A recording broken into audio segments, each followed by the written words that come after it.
Hi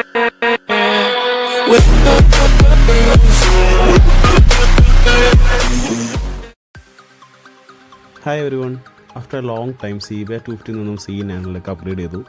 ഏകദേശം ഒരു 8 years CBR 250 ഞാൻ നല്ല രീതിയിൽ തന്നെ യൂസ് ചെയ്തിട്ടുണ്ടായിരുന്നു. ഒരു 62,000 കിലോമീറ്റർ വരെ ഞാൻ യൂസ് ചെയ്തിട്ടുണ്ട്.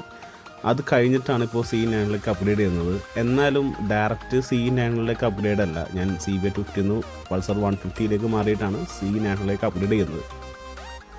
കാരണം കുറച്ചധികം നാളായി സൂപ്പർ ബൈക്കിലേക്ക് അപ്ഗ്രേഡ് ചെയ്യാനുള്ള പ്ലാനിങ് ചെയ്യുന്നത്. പക്ഷേ നല്ല ബൈക്കുകൾ കിട്ടാനില്ല. കിട്ടിയാൽ തന്നെ ഒന്നുകിൽ ഓവർ പ്രൈസ്ഡ് ആയിരിക്കും, അല്ലെങ്കിൽ പ്രൈസ് കുറവാണെങ്കിൽ എന്തെങ്കിലും വേറെ അത് സ്റ്റേറ്റ് രജിസ്ട്രേഷൻ അങ്ങനെ എന്തെങ്കിലും കാര്യങ്ങളും ആയിരിക്കും. പക്ഷേ എന്നാലും അത്യാവശ്യം ബൈക്കുകൾ അവൈലബിൾ ആണ്. അപ്പോൾ ഞാനൊരു 2 ബൈക്കുകളാണ് ഞാൻ ഷോർട്ട് ലിസ്റ്റ് ചെയ്തത്.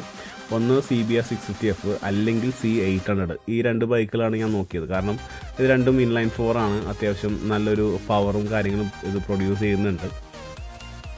അപ്പോൾ ഫേസ്ബുക്കിൽ നിന്ന് ഞാനൊരു ആഡ് കണ്ടു, ഒരു C800 KL രജിസ്റ്റേർഡ് തന്നെയാണ്. പക്ഷേ ഒരു 4th or 5th owner in paper. പിന്നെ അതുപോലെ തന്നെ ഏകദേശം ഒരു 29-30 സംതിങ് കിലോമീറ്റർ ഇത് ഓടിയിട്ടുണ്ട്.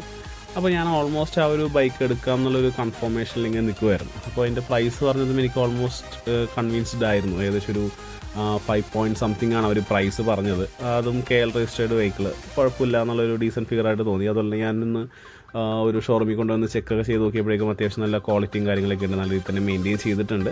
പക്ഷേ വലിയ പ്രശ്നങ്ങളൊന്നുമില്ല. അപ്പോൾ അങ്ങനെ ഇരിക്കെ ഞാൻ ഈ CBR 250 ഞാൻ OLXൽ സെല് ചെയ്യാൻ വേണ്ടി ആഡ് ഇട്ടു. അപ്പോൾ CBR 250യുടെ മാർക്കറ്റ് ഡിമാൻഡ് നിങ്ങൾക്ക് അറിയാവുന്നതായിരിക്കും. ഇപ്പോൾ ആ ഒരു ബൈക്ക് കിട്ടാനില്ല, കിട്ടിയാൽ തന്നെ ഭയങ്കര ഡിമാൻഡാണ്. അപ്പോൾ അതുകൊണ്ട് തന്നെ ആ ഒരു ഇതിൽ തന്നെ ഒരു ടീം വന്നിട്ട് ഫുൾ പേയ്മെൻറ്റ് ചെയ്ത് ആ ബൈക്ക് എടുത്തുകൊണ്ട് പോയി. പിന്നെയാണ് എനിക്കൊരു സെക്കൻഡ് തോട്ട് ഉണ്ടായിരുന്നത്. C800 ഞാൻ നോക്കിയത് കുറച്ചധികം ആളുകളത് യൂസ് ചെയ്തിട്ടുണ്ട്, പേപ്പറിനല്ലാണ്ട് തന്നെ. പിന്നെ അതുപോലെ തന്നെ അതിൻ്റെ ഒരു ഇൻസ്റ്റാഗ്രാം പേജിൽ അത് പൊളിച്ചടക്കിയേക്കുന്ന കുറച്ച് വീഡിയോസ് ഞാൻ കണ്ടു. അപ്പോൾ അത് പിന്നെ ഞാനത് ബാക്ക് ഓഫ് ചെയ്തു, ഞാൻ ആ ബൈക്ക് എടുത്തില്ല.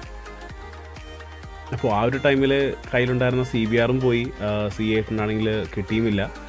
അപ്പോൾ കയ്യിലുണ്ടായിരുന്ന ആകെ പൾസർ 150 മാത്രമേ ഉള്ളൂ. അപ്പോൾ ഏകദേശം ഒരു 6 to 7 months പൾസർ 150 യൂസ് ചെയ്തിട്ടാണ് ഞാനിപ്പോൾ C900ലേക്ക് നേരെ അപ്ഗ്രേഡ് ചെയ്യുന്നത്. പിന്നെ ഈ ബൈക്കിനെ കുറിച്ച് ഞാൻ പ്രത്യേകിച്ച് പറഞ്ഞു തരേണ്ട ആവശ്യമൊന്നും അറിയാം, കാരണം നിങ്ങൾക്ക് എല്ലാവർക്കും അറിയാവുന്നൊരു ബൈക്കാണിത്.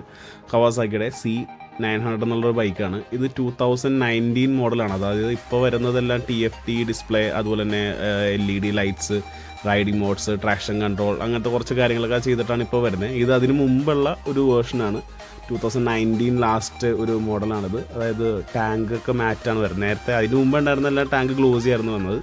ഇപ്പോൾ ഇതിൻ്റെ ടാങ്ക് വരുന്നത് മാറ്റാണ്. വേറെ വലിയ വ്യത്യാസമൊന്നും പഴയ മോഡലിൽ നിന്നിൻ്റെ അകത്തേക്ക് വരാനില്ല. പക്ഷേ പുതിയതായിട്ട് നല്ല ഡിഫറൻസ് ഉണ്ട്. ഇതിൻ്റെ സ്പെക്ക് നിങ്ങൾക്ക് അറിയാൻ പറ്റും. ഇതിന് ഏകദേശം ഒരു 123 bhp പവർ വരുന്നുണ്ട്. അതുപോലെ തന്നെ ഒരു 98 Nm ടോർക്കും ഈ ഒരു എൻജിൻ തരുന്നുണ്ട്. പിന്നെ ഇലക്ട്രോണിക്സ് ആയിട്ട് ഇതിൻ്റെ അകത്ത് ABS മാത്രമേ ഉള്ളൂ. ബാക്കി റൈഡിംഗ് മോഡ്സും കാര്യങ്ങളും തന്നെ ഒന്നും ഈ ഒരു ബൈക്കിൽ വരുന്നില്ല. ജസ്റ്റ് എന്താ പറയുക, ഒരു 123 bhp ഓൺ ദ ഹാൻഡാണ്. അതായത് നമ്മളെങ്ങനെ ഓടിക്കുന്നു അതുപോലെ ഇരിക്കും ഈ ഒരു ബൈക്ക് റെസ്പോണ്ട് ചെയ്യുക. ഇതിപ്പോൾ ഞാനിപ്പോൾ എടുത്തിട്ട് ജസ്റ്റ് ഒരു കുറച്ച് ദിവസമേ ആയിട്ടുള്ളൂ. ഒരു ഹാർഡ്ലി ഒരു 200 കിലോമീറ്റർ പോലും ഞാൻ ഇതിനകത്ത് ഓടിച്ചിട്ടില്ല. കാരണം എന്താണെന്ന് വെച്ചാൽ സാധാ ബൈക്ക് പോലും നമുക്കിത് ഓടിക്കാൻ പറ്റില്ല. ഇത് ഓടിച്ചൊന്ന് യൂസ്ഡ് ആവണം. ഇതൊരു ബൈക്കിൻ്റെ ഒരു ആക്സിലറേഷൻ അത്യാവശ്യം നല്ല രീതിയിൽ തന്നെ ഉണ്ട്. ഇതൊരു first gear, second gear, third ഗിയറിലൊക്കെ ഇത് അത്യാവശ്യം നല്ലോണം വീലി ആവും. അപ്പോൾ അതുകൊണ്ട് തന്നെ ഒരു ഓടിച്ചൊന്ന് എക്സ്പീരിയൻസ്ഡ് ആവാണ്ട് ഈ ഒരു ബൈക്ക് യൂസ് ചെയ്യുക എന്ന് പറഞ്ഞു കഴിഞ്ഞാൽ കുറച്ച് ഡിഫിക്കൽട്ടാണ്. പക്ഷേ എന്നാലും ഇപ്പോൾ ഓടിച്ചിട്ട് ഒരു സിറ്റിയിൽ മാത്രമേ ഇത്ര ഡിഫിക്കൽട്ടി തോന്നുന്നുള്ളൂ. ഹൈവേസിലൊക്കെ ആണെങ്കിൽ നല്ല രീതിയിൽ തന്നെ ഇത് ഓടിക്കാൻ പറ്റും, വലിയ പ്രശ്നങ്ങളൊന്നുമില്ല. ഇതിൻ്റെ ഡിസൈൻ എന്ന് പറഞ്ഞാൽ കുറച്ചും കൂടി കർവി ആയിട്ടുള്ള ഒരു ഡിസൈനാണ്. അത്യാവശ്യം നല്ല രീതിയിൽ തന്നെ അവരത് ഡിസൈൻ ചെയ്തെടുത്തിട്ടുണ്ട്. ഇതിൻ്റെ മുമ്പത്തെ മോഡൽ നിങ്ങൾക്ക് അറിയാം C800. അതെന്ന് വെച്ച് കഴിഞ്ഞാൽ കുറച്ചും കൂടി ഭയങ്കര ഷാർപ്പായിട്ടുള്ള ഡിസൈൻസാണ്. പക്ഷേ എന്നാലും പേഴ്സണലി എനിക്ക് കൂടുതൽ താല്പര്യം C800 ആയിരുന്നു. പക്ഷേ കിട്ടാത്തത് കൊണ്ടാണ് C900 എടുത്തത്. ആക്ച്വലി അതിൻ്റെ ഡിസൈൻ എന്ന് പറഞ്ഞു കഴിഞ്ഞാൽ കുറച്ചും കൂടി ഒരു ഹെവി ആയിട്ട് നമുക്ക് തോന്നും, നല്ലൊരു മാസമായിട്ട് നമുക്ക് തോന്നും. പക്ഷേ ഇത് കുറച്ചും കൂടി സ്ലിം ആയിട്ടേ തോന്നുന്നു. പക്ഷേ കമ്പയർ ചെയ്ത് നോക്കുവാണെങ്കിൽ രണ്ടിനും നല്ല സൈസും ഉണ്ട്. ഇതിനും സൈസ് കുറച്ചും കൂടി കൂടുതലുണ്ട്. പക്ഷേ അതിൻ്റെ ഡിസൈൻ വൈസ് കുറച്ചും കൂടി ലുക്ക് കൂടുതൽ അതിനാണ്. പക്ഷേ ഇതെന്ന് വെച്ച് കഴിഞ്ഞാൽ കുറച്ചും കൂടി കർവി ആയിട്ടുള്ള ആ ഒരു ഷേപ്പാണ് ഇതിൽ വരുന്നത്. പുതിയ C900 കമ്പയർ ചെയ്യുകയാണെങ്കിൽ എനിക്ക് പേഴ്സണലി ഇതാണ് കുറച്ചും കൂടി ബെറ്റർ ആയിട്ട് തോന്നിയത്. കാരണം ഇതിൻ്റെ ഹെഡ്ലൈറ്റൊക്കെ ഹാലജൻ ഹെഡ്ലൈറ്റാണ്, മറ്റേത് LED ഹെഡ്ലൈറ്റാണ്. അത് കുറച്ചൊരു സ്ലിമ്മായിട്ട് തോന്നും. പക്ഷേ എന്നാലും അതിനെക്കാട്ടും കുറച്ചും കൂടി സൈസ് തോന്നിക്കുന്ന ഇതാണ്. പക്ഷേ ഡയമെൻഷൻ കാര്യങ്ങളെല്ലാം അതിൻ്റെ സെയിം തന്നെയാണ് ഇത്. പക്ഷേ അതിൻ്റെ ഹെഡ്ലൈറ്റും കാര്യങ്ങളൊക്കെ വരുമ്പോൾ കുറച്ചും കൂടി ഒരു വ്യത്യാസമായിട്ട് ഈ ഒരു ബൈക്ക് തോന്നും.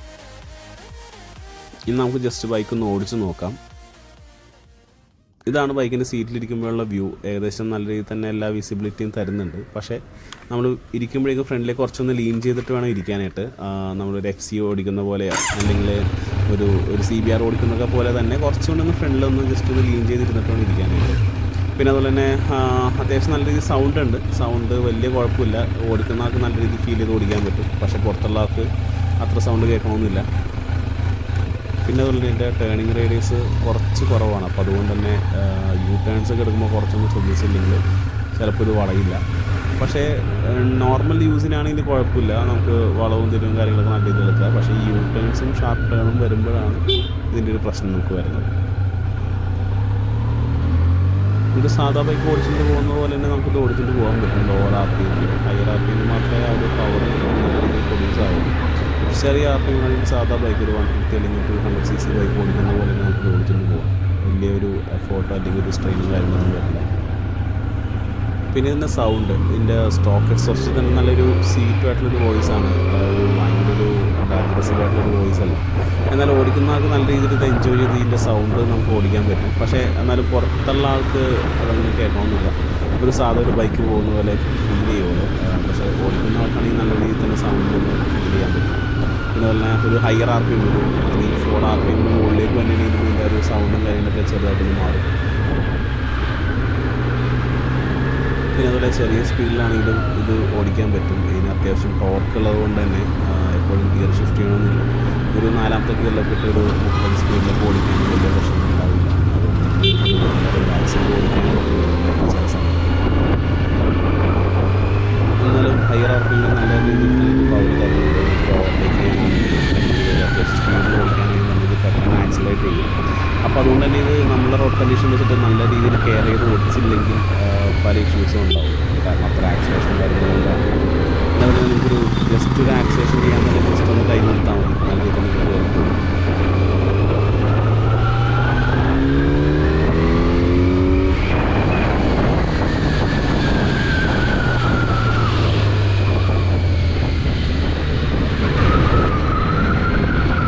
ഇതൊക്കെയാണ് എനിക്ക് ഈ വീഡിയോയിൽ പറയാനുള്ളത്. ആക്ച്വലി ഒരു ഫസ്റ്റ് റൈഡ് ഇംപ്രഷൻ വീഡിയോ ആയിട്ട് കൂടിയാണ്, ഡീറ്റെയിൽ റിവ്യൂ വീഡിയോ അല്ല. കാരണം ജസ്റ്റ് ഓടിച്ച് അത്യാവശ്യം നല്ല എക്സ്പീരിയൻസ് ആയി കഴിഞ്ഞാൽ മാത്രമേ ഡീറ്റെയിൽ റിവ്യൂ എടുക്കാൻ പറ്റില്ല.